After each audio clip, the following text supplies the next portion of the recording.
안녕하세요. 오늘은 연금 생활자분들께 정말 중요한 이야기를 해드리려고 합니다. 요즘 뉴스에서 금리가 떨어진다, 환율이 오른다는 이야기를 많이 들으시죠?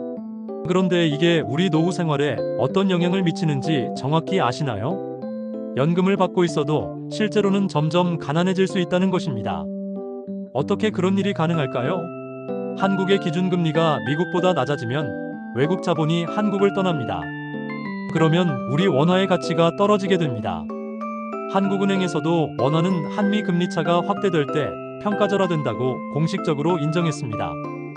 이게 바로 우리가 요즘 겪고 있는 현실입니다. 원화 가치가 떨어지면 어떤 일이 벌어질까요? 수입품 가격이 올라갑니다.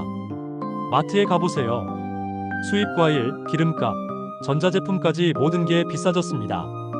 연합뉴스에서는 수입 물가가 소비자 물가에 직접적인 영향을 미친다고 분석했습니다. 결국 같은 연금을 받아도 살 수 있는 물건이 줄어드는 겁니다. OECD에서 발표한 자료를 보면 40년 만에 최고 수준의 인플레이션이 고정소득 가구에 가장 큰 타격을 준다고 경고했습니다. 그렇다면 어떻게 해야 할까요? 포기하고 살아야 할까요? 절대 그렇지 않습니다. 똑똑하게 대비하는 방법이 있습니다.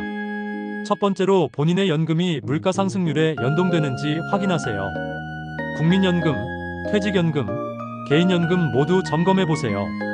물가가 오를 때 연금도 함께 오르는지 알아보는 것이 가장 기본입니다.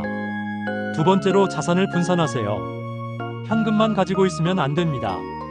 물가 연동 국채나 원자재 펀드 같은 인플레이션 대응 자산을 10에서 20% 정도 확보하세요. 물가가 오를 때 함께 가치가 오르는 자산들입니다. 세 번째로 해외여행이나 수입품 구매 계획을 조정하세요.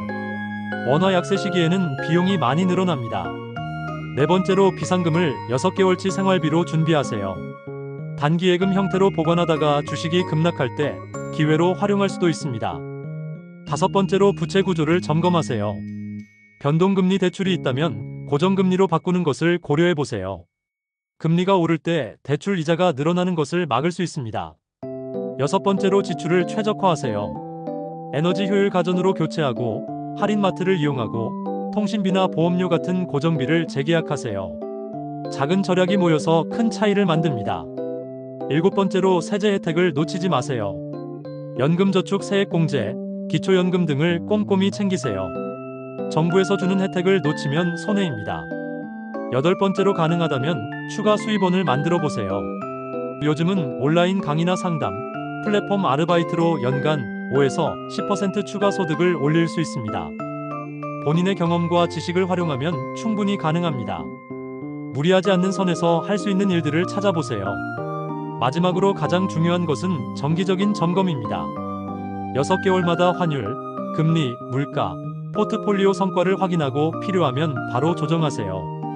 1년에 한 번은 재무 전문가와 상담받는 것도 좋습니다. 경제 상황은 계속 변하기 때문에 꾸준한 관리가 필요합니다. 오늘 말씀드린 내용이 도움이 되셨나요? 경제 상황은 계속 변하지만 미리 알고 대비하면 충분히 안정적인 노후 생활을 유지할 수 있습니다. 중요한 것은 포기하지 않고 꾸준히 준비하는 것입니다. 도움 시니어 트렌드 AI 에이전트